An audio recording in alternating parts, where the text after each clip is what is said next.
अस्सलाम वालेकुम नाजरीन। पिछली किस्त के आखिर में आपने देखा कि उस्मान और उसके सिपाही अनागोल किले जाने के लिए तैयार थे। इसके बाद अनागोल किले का मंजर सामने आता है। वजीर आलिम शाह और गुंदुज भी अनागोल में आए हुए थे। निकोला वजीर आलिम शाह को मुख्तलिफ किस्म के हथियार और लोहा दिखाने लगता है। फिर वो अपनी तलवार निकाल कर कहता है, इस लोहे से हम जमीन पर मौजूद बेहतरीन तलवारें तैयार करेंगे। इस इत्तेहाद के लिए मैं आपका शुक्रगुजार हूँ वजीर आलिम शाह। तो आलिम शाह कहता है, जब इस तलवार को हम मिलकर थामेंगे तब हम में से हर किसी की ताकत में इजाफा होगा निकोला। इसके बाद आलिम शाह और निकोला एक तरफ आ जाते हैं। तो निकोला कहता है, उस्मान अपने सिपाहियों को जिंदान से निकाल कर ले गया। तो आलिम शाह कहता है, वो अपने सिपाहियों को ले गया मगर बहुत जल्द उसके सिपाही बगैर सरबराह के होने वाले हैं। वो बंद गली में दाखिल हो चुका है, हिसाब बड़ा सख्त होगा। फिर निकोला कहता है, मुझे एक छोटी सी परेशानी है वजीर आलिम शाह, मैं मारी को मारना चाहता हूँ और हाल ये है कि तुर्गत उसे मेरे हाथ से ले गया है।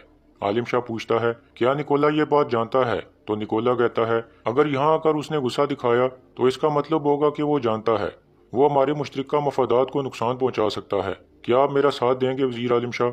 तो आलिम शाह कहता है, फिलहाल तुम बाजार का ख्याल रखो, फिर बात करेंगे। दूसरी तरफ सोगत में तुर्गत कह रहा था, हमने अपना काम कर दिया दाऊद उस्ताद, अब बाकी काम सोगत की अवाम का है। दाऊद उस्ताद कहता है, बेफिक्र रहिए तुर्गत साहब, ये लोग शेख साहब को हासिल किए बगैर कहीं नहीं जाएंगे। इसके बाद तुर्गत और उसके सिपाही वहां से रवाना हो जाते हैं। कनूर उन्हें जाते हुए देख लेता है और कहता है, सिपाहियों घोड़े निकालो। दूसरी जानब कोशिश का काफिला एनागोल किले में पहुंच जाता है। उसकी मालगाड़ियों में उस्मान और उसके सिपाही छुपे हुए थे। फिर काफिला रुकता है तो कोशिश घोड़े से उतरकर आगे आ जाता है और कहता है, माफ करना दोस्तों, मुझे कुछ ताखीर हो गई। रुगतोस कहता है, खुश आमदीद कोशिश, वजीर साहब और निकोला ने सारा इंतजाम कर लिया है। इसी दौरान उस्मान और उसके सिपाही घोड़ा गाड़ी से उतरकर हमले की तैयारी करने लगते हैं। इधर कोशिश पूछता है, मारी कहाँ है निकोला, अकेले क्यों हो? तो निकोला कहता है, कोशिश के बावजूद भी हमारी शादी की तैयारी नहीं हो पाई, वो कॉन्स्टेंटिनोपल में है। कोशिश कहता है, दुश्मन हमारे पीछे लगे हैं और तुमने मारी को अकेले ही रवाना कर दिया, अगर उसे कुछ हुआ तो मैं तुम्हें दोस्त नहीं समझूंगा। कुछ देर बाद निकोला कहता है, खाने का वक्त हो चुका है, चले अंदर चलते हैं।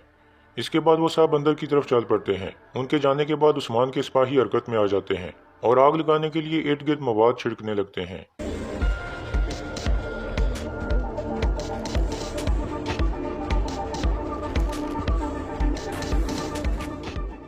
इस तरह बाजार में आग लग जाती है।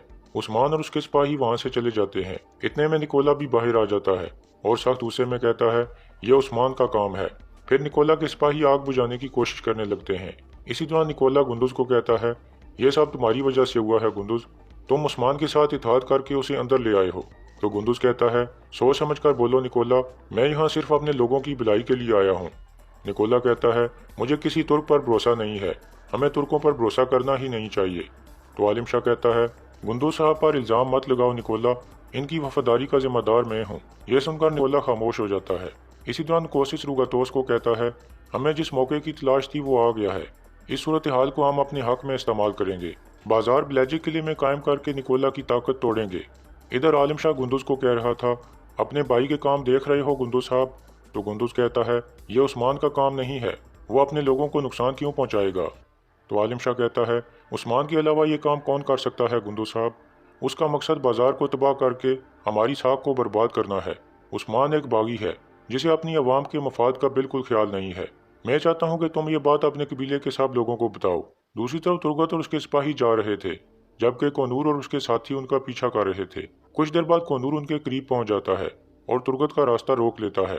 तुर्गत और उसके साथी घोड़ों से उतर आते हैं। फिर कोनूर पूछता है, आप कहाँ जा रहे हैं तुर्गत साहब? तो तुर्गत कहता है, आओ जरा, बड़े अरसे से मुझे इसी लम्हे का इंतजार था।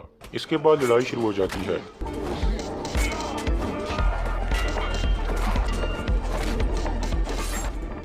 इस तरह तुर्गत हल्का सा जख्मी हो जाता है। दूसरी तरफ मारी और कुमराल अब्दाल चरवाहे के खेमे में मौजूद थे और चरवाहा उन्हें बांसुरी सुना रहा था, जिसे सुनकर मारी और कुमराल अब्दाल उसकी तारीफ करते हैं। इसी दौरान तुर्गत और कोनूर के दरमियान लड़ाई जारी थी।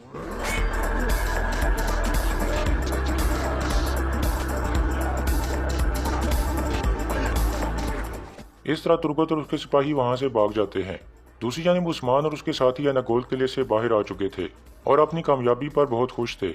उस्मान अपने बहादुर सिपाहियों की तारीफ करता है। फिर गोख्तुब पूछता है, अब हम कहाँ जाएंगे सरदार? तो उस्मान कहता है, कोशिश ने अपनी दोस्ती जाहिर कर दी, अब सबसे ज्यादा महफूज जगह हरमन काया किला है, हम वहीं जा रहे हैं। फिर उस्मान जरकुताई को कहता है, तुम जाकर तुर्गत साहब को खबर दो कि वो मारी को लेकर आ जाएं। आज रात हम हरमन काया में होंगे, तो क्यों ना आज उनकी शादी हो जाए।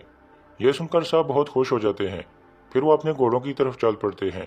दूसरिया ने मारी कह रही थी, कुमराल अब्दाल, मुझे अपने पैगंबर के बारे में बताइए। आप लोगों से मिलने के बाद मैंने बहुत तजस्सुस महसूस किया है। इतने में तुर्गत अंदर दाखिल होता है तो मारी उसे जख्मी देखकर काफ़ी परेशान हो जाती है। फिर मारी उसे बैठने को कहती है, जिसके बाद कुमराल अब्दाल तुर्गत के जख्म का इलाज करने लगते हैं। मुआयना करने के बाद वो कहते हैं, डरो मत मारी खातून, इनका जख्म गहरा नहीं है। मरहम लगाकर पट्टी कर देते हैं। यह कहकर कुमराल अब्दाल खड़े हो जाते हैं और मरहम पट्टी की तैयारी करने लगते हैं। फिर तुर्गत कहता है, अब यह जगह महफूज नहीं है। वजीर आलिम शाह के आदमियों ने मेरा पीछा किया, वो यहाँ भी आ सकते हैं। यह सुनकर कुमराल अब्दाल मरहम पट्टी मारी को देते हुए कहते हैं, मरहम पट्टी तुम कर दो, मैं बाहर जाकर देखभाल करता हूँ। यह कहकर वो बाहर निकल जाते हैं। उनके जाने के बाद तुर्गत पूछता है, तुम मसीह हो और मैं मुसलमान, क्या तुम मुसलमान होने के बारे में सोच रही हो? तो मारी कहती है, क्या शादी के लिए ये ज़रूरी है? तो तुर्गत कहता है, नहीं, हमारे दीन में ज़बरदस्ती नहीं है। तुम हमारे पैगंबर सल्लल्लाहु अलैहि वसल्लम के बारे में पूछ रही थी, इसलिए मैंने सवाल किया। तो मारी कहती है, नहीं, मुझे अपना दीन पसंद है। तो तुर्गत कहता है, कोई बात नहीं।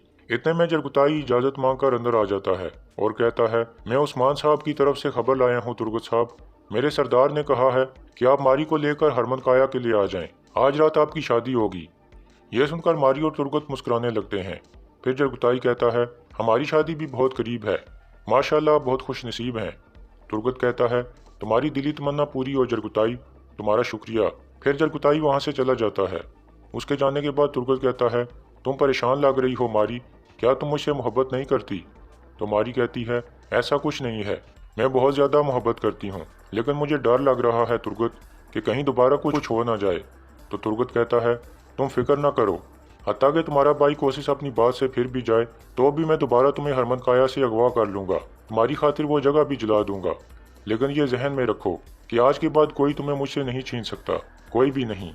अब तैयार हो जाओ मारी खातून, शादी हमारा इंतज़ार कर रही है। ये कहकर वो चल पड़ते हैं।